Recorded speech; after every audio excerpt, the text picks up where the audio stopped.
પણ જો આજ આવ્યો છું, આમાં યુવા પેઢી છે, હું તો બધાને કહું છું કે બેની દીકરીઓ હોય, ભાઈઓ હોય, કે ભાઈઓના કંકાસ હોય, 5-25 વીઘાનો કદાચ કજિયો હોય, તો એવું માનું કે એક ભાઈ વધુ જન્મ્યો હોત ને 3 ભાગ પડ્યા હોત તો શું કરત. અને કોક ન કહેતું કે મારે ખરાબ અશ્લીલ શબ્દો તો બોલાય નહીં, પણ કોક હરામી માણા હોય અને પાસે જો કદાચ 5 વીઘા દબાઈને બેઠો હોય ત્યાં ચમના હમારે આવી છે કે ન રહેતા, તાર આપણે એને હાથ જોડી છે કે બાપુ મારે અહીંયા આમ ના કરશો. કરવી છે ને તો કદાચ પોતાનો ભાઈ 2 વીઘા વધુ લઈ જાય, હું લૂંટાઈ જવાનું ભલામણા. ઠાકરને એવી પ્રાર્થના કરીને કે મારો ભાઈ રાજી છે ને, અને એમાં જો તું રાજી હોય ને કાલે મારી પ્રજા મોટી થાય 5 ની 10 વીઘા જ કમાય એવું કાંડામાં જોર હાલજે ને ભલામણા. ચમ બોલું શું સમજાય હે ને? આ લાગુ પડતું હોય તો જ મારા જીભે નીકળ્યા હોય, નકર ના આવે. અને આ 25 દાડે મારે પુરવાર કરવાનું, ખોટું નીકળે ને તો અહીંયા નહીં આવવાનું, મારું ભાલ પરગડું મૂકી દેવાનું. કંઈક એવું મન દેખાણું હોય, કોકનું એવું આહુડું પડી ગયું હોય ને, અને કોકનું હવે છેલ્લી ઘડીએ શ્વાસ રહ્યો એ આ સ્મરણ કરતું હોય કે કદાચ આ કથા પતે અને આ કદાચ જો બજરંગદાસ બાપુ કે કદાચ અખિલ બ્રહ્માંડનો નાથ દ્વારકાધીશ અને મર્યાદા પુરુષોત્તમ જો રામની કંઈક કૃપા થઈ જાય અને પાયધરું થઈ જાય ને એમાંય જો કદાચ મારા ઠાકરે દોટ છોડી હોય એટલે પાયધરું જ હોય ભાઈ. સમજાય હે? એટલે વધારે ટાઈમ ન બગડવાનો, કારણ કે ભજન છે. ડાયરો હોત ને પેલો દાખલા વાળાની તો ઘડીક બેહાડ રાખે, પણ ગેરમાર્ગે જતા ના રહો, કોઈના કહેવામાં ના આવી જાઓ. કારણ કે ભગવાને બધાને નાનું મોટું, કોકનું વધુ ચાલતું હોય, કોકનું ઓછું ચાલતું હોય, પણ બુદ્ધિ જ બધાને આપી. કારણ કે કોઈ ઘરમાં પડેલા પૈસા ઉકાળામાં ન નાખી દેતું, એટલે કોઈ ગાંડું તો નથી છે બાપુ. કોઈ હમણાં તો હુંડલામાં ભરીને જો ઉકાળે પૈસા નાખ્યા હોય તો ગાંડો ગણાય. ગાંડું કોઈ નથી. ગાંડા જગતને બનાવે છે બાજી બાજી. એટલે જો આજ આવ્યો છું અને મારે રામાયણ વિશે કહેવું હતું, હમણાં મારે ટૂંકમાં બોલીને પાછું જતો રહ્યો, હું ભૂલી જાઉં પાછું. તો એ યુગ હતો, સત્યો પરો હતો કે રામના નામે પથ્થરે તર્યા હતા. અને મારે તો તમને બધાને એક જ બોધ આપવાનો છે કે ભૂદેવોમાં તે મહાન વ્યક્તિ થઈ ગયો કે રાવણ. રામની સામે કોણ હતો? રાવણ હતો. અને રાવણ જેવો કોઈ જ્ઞાની પુરુષ નહોતો ભાઈ. સમજાય હે ને? આ એક આપણને બોધ આપવા ભગવાને આ બધી લીલા કરી છે.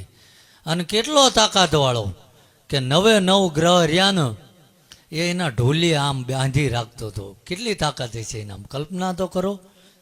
અને તમને મને જો કદાચ એમાંથી એકાદો રાહુ કેતુ નડે ને તો 3 પેઢીનો નાશ વાળ દે. એ 9 બાંધી રાખતો હતો. તોય જ્યારે ધર્મની વાત આવી અને પોતાનો લીટો ઓળંગ્યો, અને મહાદેવનો પરમ ઉપાસક, મહાદેવનો એના જેવો કોઈ ભગત નહીં ભાઈ. ભોળાનાથને ખંભે બેહીને આવવું પડતું હતું. કેવો ઉપાસક હશે, કેવી એની ભક્તિ હશે. પણ ભગવાન એવું કહે છે કે કઈ જિંદગી પૂરી ના થાય ત્યાં લગીને કશું ડિપેન્ડ ન કરતું. ડિપેન્ડ એટલે ઇંગ્લિશમાં બોલું, થોડું મને ફાવે પાછું. કોઈ વસ્તુ ડિપેન્ડ નથી કરતી કે તમે કાયમો જ આવા રહેશો. ઘણા સાધુ સંત બની જાય છે અને હદ વચ્ચે ઘર સંસાર માંડાય, જોયા હશે દાખલા. એટલે એ ક્યાંય ના રહે. અને હું તો કહું, જો પંથ કાપ્યો હોય તો 38 જો આગળ હાલી નાખ્યા હોય તો બીજા 12 ખેંચી જ નખાય, એ પાછા 38 ના વળાય ભલામણા. સમજાય ને? પછી એ સતના માર્ગે હોય કે સંસારના હોય કે ગમે એ હોય, એ કાપી જ નખાય એ પંથ.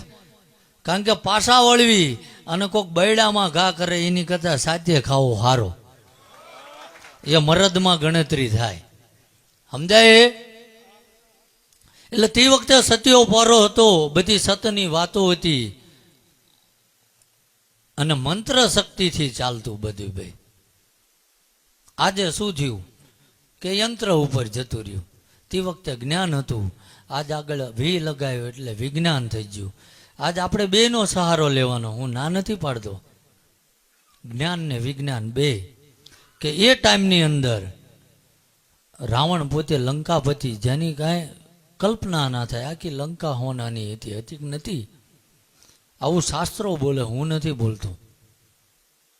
અને પુષ્પક વિમાન લઈને ઉડતો હતો. ઉડતો હતો ને, શેનાથી ઉડતો હતો? કો હાલો, ત્યારે કોઈને બાપાના પેટ્રોલ પંપ હતા? કોઈ એવું કે અમારા પાસે તે વખતની પાવતી પડી છે, રાવણે ટાંકી અમારા પંપે ફૂલ કરાવી હતી.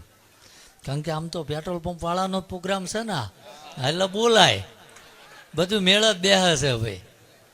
એમ કેમ મંત્ર શક્તિથી એ ઉડતો હતો. અને આજે આપણું વિજ્ઞાન સફળ થયું અને એ જ વસ્તુ આજે વિમાન ઉડે છે, પણ એ યંત્રથી ઉડે છે. ઉડે છે ને, એટલે જ્યાં જરૂર પડે ત્યાં વી લગાવજો. કોઈક જ્ઞાન પુરસ્તું હોય ને તો અહીંયા વિજ્ઞાન ના લગાવતા, નકર મેં ભેગું નહીં થાય. પેલું કહે છે ને, દેતવાન દારૂ ભેગું ના કરાય, એમાં ભડકાત થાય. એટલે જ્યારે આપણને સમજણની વાત પીરસાતી હોય ત્યારે એ સમજણથી સાંભળવી ના મજા આવે તો આપણી જીવન ગોતીને ગામમાં ગપ્પા મારવા.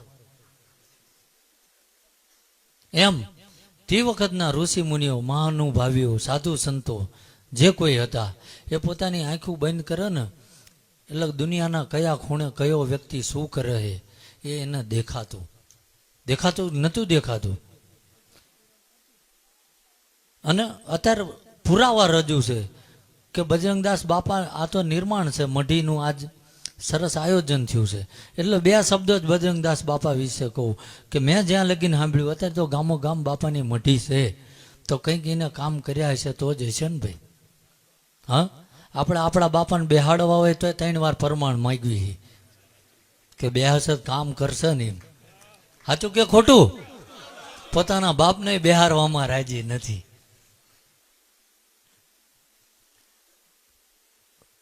તો જગત એવું કે, હું નથી કહેતો કે આના આ જ બજરંગદાસ બાપા જ્યારે આ ભારત દેશને જરૂર પડી ને, હું બધું ભેગું કરી દે. એમ તો પાછું મારા શું મિત્રો જાજા ગઢવીને એવા, એટલે મને બધું ફાવે, ત્યાંથી ત્યાં ભેગું કરવું એમ. એટલે બજરંગદાસ બાપા જ્યારે જરૂર પડી આ દેશને, ત્યારે બજરંગદાસ બાપાએ પોતે 2 વાર મઢી વેચી હતી. વેચી હતી કે નથી વેચી? વેચી હતી ને.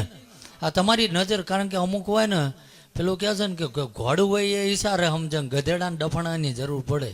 આ ડફણા એના મારું છું ભાઈ, જે આમાં હશે તો 5 તો હશે ને એ બિરાદરીના.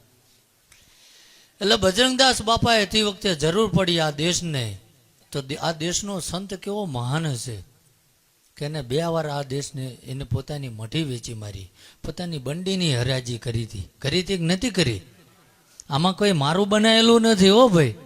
એમ અને મારો ઠાકર બોલાવતો હોય એ સાચું જોવાય, કારણ કે મેં દવણું કર્યું એમાંથી કોઈ દી કાંકરા હજુ નથી નીકળ્યા. હા એમ. અને જે દી જ્યારે જગતને સત બતાવવાની જરૂર પડી તો એનો એ જ બજરંગદાસ બાપો બંડીમાંથી બંડલા કાઢતો હતો. કાઢતો હતો કે નહોતા કાઢતા? એમ કે જ્યાં લગીન આંબાનું ઝાડ રહ્યું ને એ પરિપક્વ ના થાય ને જ્યાં લગીને એનો ટાઈમ ના પાકે ત્યાં લગીને તો ક્યાંય કેરીયું નથી આવતી. એમ જ્યારે સંત બન્યા હોય ને તો પરમાત્મા એની પરીક્ષા લેશે કે જ્યારે તેદી એને પૈસો હૈયે ના વાગ્યો ને તારે પરમાત્માએ એને ઓથોરિટી આપી કે આ પોતાના કાજ માટે બંડલા નહીં ઊભા કરે, આ લોકોના હિત માટે કરશે, ત્યારે એ બંડીમાંથી પરચા પુરાય. સમજાય હે? અને આપણે ગમે આ જોરાવા જઈએ ત્યારે પૂછ્યું ગમે કેટલા દિન સુખી થઈશું. સુખી થવું હોય ને તો ધરતી ઉપર સારા કામ કરવા પડે ભાઈ. સારા કામ ધરતી પર કરશો ને તો મારો ભરોસો, મારો વિશ્વાસ એવું બોલે છે કે પરમાત્મા પાસે ક્યારેય માગવા જવાની જરૂર નથી. પરમાત્માને તમને હાલવા આવવું પડે ભલામણ. કારણ કે એક તમે કદાચ આંબાનું ઝાડ લઈ લો કે બાજુના બગીચામાં કદાચ એક મુઠ્ઠી ઝાર વાવજો અને એનું ડુંડું ફોલશો ને તો એક ડુંડામાંથી 17 કણ નીકળશે. તો પરમાત્મા ક્યારેય તમારું ઉધાર રાખે? જો એક દાણો વાયો હોય એના 17 આપે, તો જો કોકનું સારું કરશો તો એ 17 વાર સારું કરશે, અને કોકનું અહિત કર્યું છે તો એ 17 વાર થવાનું. તેથી ગાળિયું ના કાઢતા. અને આજે કદાચ કોઈક એવું કહી દે કે મેં પાપ નથી કર્યું ને તોય ભગવાન મને હેરાન કરે છે, તો ભગવાન હારે બાજીને તમને સુખ હલાવવાનું. બોલો. પણ એવું કહી દે કે મેં ક્યારેય કોઈનું ખરાબ નથી કર્યું તો છે આમાં જ કોક આંગળી ઊંચી કરો. નથી ને કો.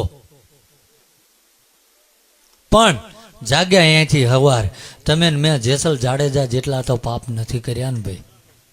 જો કોઈક ધર્મનો કોઈક તોળાદિલ જેવી નારીનો કદાચ ભેટો થઈ જાય તો જો જેસલમાંથી કદાચ પીર થતા ના વાર લાગે. આપણે પીર થઈને નથી પૂજાવું તમતા, હખ્ય માણા થાવ અને મૂંગા મરો, કોકને નડો નહીં. એટલે આ જે કંઈ બોલું છું ને એ મારા પરમાત્માએ પીરસેલું. કારણ કે હું ઘરેથી વાંચીને ન આવ્યો ભાઈ. 10 જગ્યાએ મારે સ્ટોપ થવાનું હોય ને બધાની ભાવના પૂરી કરવાની હોય ભાઈ. સમજાય? પણ મારા ઠાકરે શીખ્યું એ કહું છું. અને મેં કીધું એમ કે પછી એ ભાગવત હોય કે રામાયણ હોય એ હૃદયમાં ઉતારો તો તમને કદાચ વૈકુંઠ લગીને હંગાત કરે.